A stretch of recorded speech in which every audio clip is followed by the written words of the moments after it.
Me ajude, mestre, a compreender a partida dele. Por isso o afastamento. Minha dor vai ser tão grande que eu não quero mais ficar perto de você para não sofrer mais. Prefere se colocar longe de Jesus a sofrer ainda mais. A sofrer ainda mais pela falta do amor que sabe que vai acontecer. Escorpião, você falou. Depois eu tenho Escorpião, que é Judas Iscariotes. E se não fosse Judas Iscariotes, nós não teríamos cristianismo. Por isso que Cristo diz a ele, vai e fazes o que tem que fazer. Escorpião é o único que tem o rosto escurecido.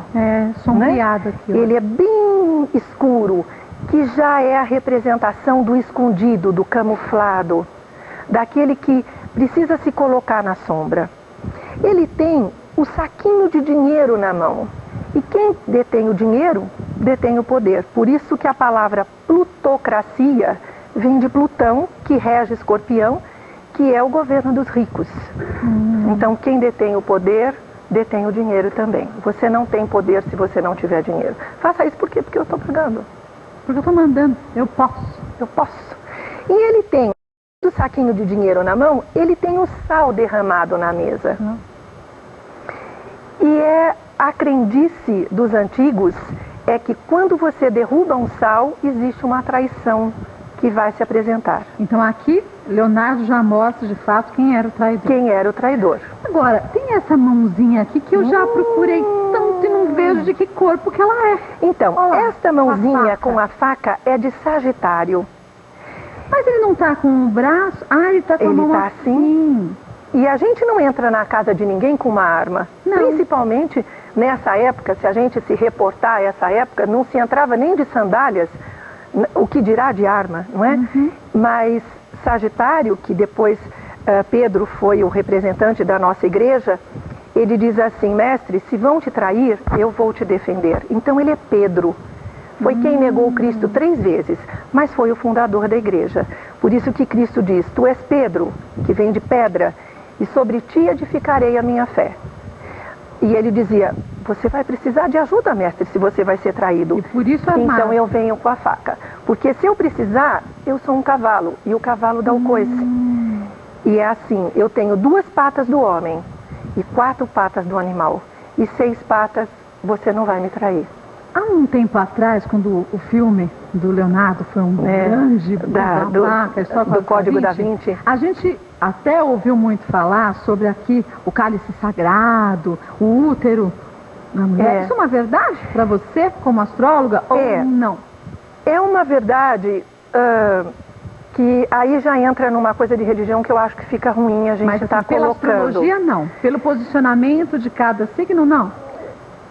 É e não é, porque aí nós vamos entrar num terreno onde o catolicismo vai ser muito ruim, porque a gente pega pelo homossexualismo. Esse pilar aqui é um falo que existia entre João e Cristo, então vamos dizer que seria uma blasfêmia.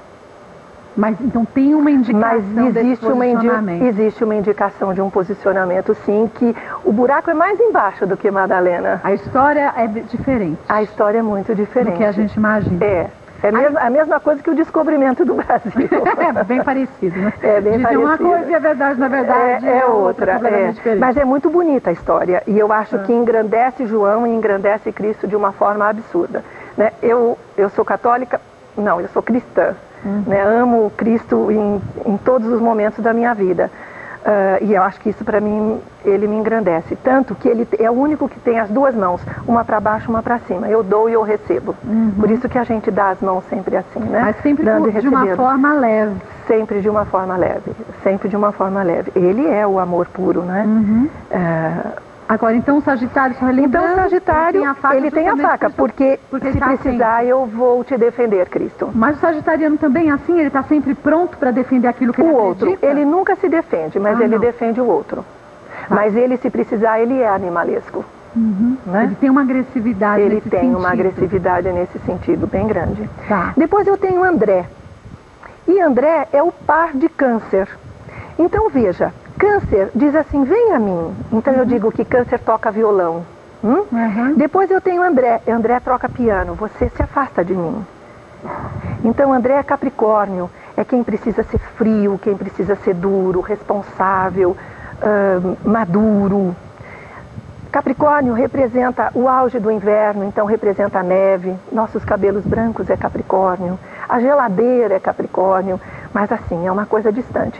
Eu amo você, mas você aí, tá bom? Sem misturar as coisas. Não é nem misturar. Ele não sabe doar o emocional, porque a doação do amor ficou todinha para Câncer. Né? Então ele tem uma outra ele função. Ele sofre, mas ele continua deixando você o outro fica distante. lá, eu amo você distante, com a mesma intensidade de Câncer, mas distante. Então eu vou falar assim: oi filhinha, bom dia, como vai? Por isso que dizem diferente daquela mãe que fala: minha filha querida, bom dia. Então por isso que dizem que quem é de Capricórnio esconde muito seus sentimentos?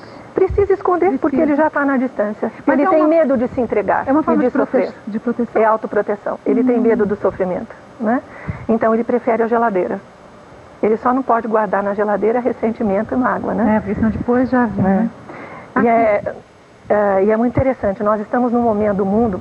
acho que eu vou cortar, né? Não, pode falar. Nós estamos num momento do mundo onde todos nós, isso faz parte do movimento da Terra, onde nós estamos abrindo a geladeira.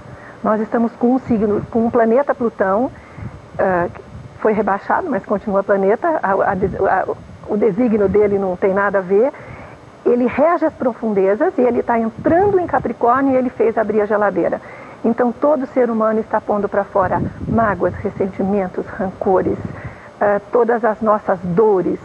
Muito ou pouco, mas todos nós estamos fazendo isso. O que se está vindo à tona no lixo, mas né? se você não souber usar isso, pode ser extremamente prejudicial. Muito, muito. E Capricórnio rege a política, por isso nós estamos vendo tanto lixo da política vindo à tona. Porque Plutão está trazendo lixo. E a gente tem coisa que vem bastante por aí. Ainda vem muita coisa desse ano, você acha? Vem bastante coisa ainda. O que também acaba sendo muito bom para a gente poder acordar. E como Sagitário rege a lei e Plutão tem uma limpeza a fazer, nós vamos ver daqui, não sei, 20 dias, 40 dias, a gente vai ver o nosso sistema legislativo sofrer um baque. A gente vai ler isso, vai aparecer em jornais, a gente vai ficar sabendo. Depois de André, eu tenho Aquário. E Aquário é Tomé, mas é Tomé maior. E é quem segue, é quem indica o caminho de Santiago de Compostela. Tiago Maior é Aquário, e Aquário rege o grupo. Ele tem uma mão encostada em André, no ombro, e uma mão tocando Sagitário. A representação de 3 é a representação de um grupo. E 3 é a tríade, é o número perfeito. Por isso que a ele é dado a liberdade da condução dos caminhos. Por isso que Aquário tem como para ele o verbo saber. De tudo ele pode saber um pouco. E ele nos dá isso. E por último nós temos Peixes, que é Bartolomeu. E Bartolomeu tem os pés iluminados e os pés são regidos por Peixes. É o primeiro dos apóstolos que saiu para divulgar a nova da ressurreição de Cristo. Ele está apoiado e Peixes rege a sensibilidade. Ele tem medo de perder a estrutura e balançar. A base. Então ele segura na mesa diante daquilo que ele está escutando. Você falou dos pés, eu estava reparando desde o início que você estava falando nos pés de todos os apóstolos. E a gente percebe até, pelo que você vai falando de cada um deles, o posicionamento dos pés. Um é para fora, um é para dentro. De quem mantém os pés juntos, quer dizer, em equilíbrio. Quem coloca sempre o pé mais do direito à frente, num processo de estou precavido. Olha que interessante os pés de Cristo. É o único que é par a par. É, juntinho. Eu não perco. Jamais eu vou perder a minha base.